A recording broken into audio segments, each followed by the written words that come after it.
ഭവനമില്ലാത്ത പാവപ്പെട്ടവരെ സഹായിക്കുന്നതിന് കാലിഫോർണിയയിലെ ഒരു ദേവാലയം $3 ലക്ഷം പിഴയടയ്ക്കണമെന്ന പ്രാദേശിക ഭരണകൂടത്തിൻ്റെ നടപടിക്കെതിരെ പ്രതിഷേധം ശക്തമാകുന്നു.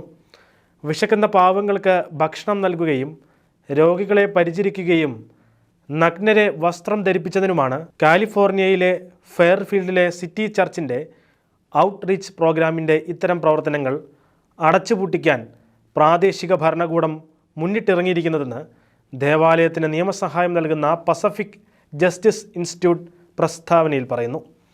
ഇതുപോലുള്ള വിഷയങ്ങളിൽ രാഷ്ട്രീയം കളിക്കുമ്പോൾ സമൂഹത്തിൽ ഏറ്റവും ദുർബലരായ ആളുകളാണ് കഷ്ടപ്പെടുന്നതെന്നും പസഫിക് ജസ്റ്റിസ് ഇൻസ്റ്റിറ്റ്യൂട്ടിൻ്റെ ഡെപ്യൂട്ടി ചീഫ് കൗൺസിലറായ മാറ്റ് മക്റെനോൾഡ് പറഞ്ഞു. കാലിഫോർണിയയിലെ ഭവനരഹിതരുടെ എണ്ണം ദിനംപ്രതി വർദ്ധിച്ചു വന്ന സാഹചര്യത്തിലായിരുന്നു ഇടവകയുടെ ഔട്ട്റീച്ച് മിനിസ്ട്രിയുടെ സേവനം വിപുലീകരിക്കുന്നത്.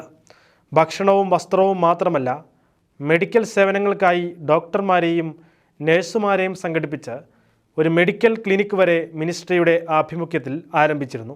എന്നാൽ 2022 സ്കോട്ട് മൾവി കൗൺസിലറായി മത്സരിച്ച് ജയിച്ചതോടെ കാര്യങ്ങൾ കീഴ്മേൽ മറിഞ്ഞു. മിനിസ്ട്രിയുടെ എല്ലാ സേവനങ്ങളെയും ഇല്ലാതാക്കാനുള്ള ഇടപെടലുകൾ ആരംഭിച്ചു. ദേവാലയം സ്ഥാപിച്ച സൗജന്യ മെഡിക്കൽ ക്ലിനിക്ക് ഉൾപ്പെടെ അടച്ചുപൂട്ടുന്ന സാഹചര്യമുണ്ടായി. ഇനി മുതൽ ഇത്തരം സേവനങ്ങൾ നടത്തണമെങ്കിൽ $3 ലക്ഷം പിഴയടച്ച ശേഷം തീരുമാനിക്കാമെന്ന ഭരണകൂടത്തിൻ്റെ ഉത്തരവിനെതിരെയാണ് ഇപ്പോൾ പ്രതിഷേധം കനക്കുന്നത്. ഉത്തരവിനെതിരെ പസഫിക് ജസ്റ്റിസ് ഇൻസ്റ്റിറ്റ്യൂട്ട് അപ്പീൽ നൽകിയിട്ടുണ്ട്.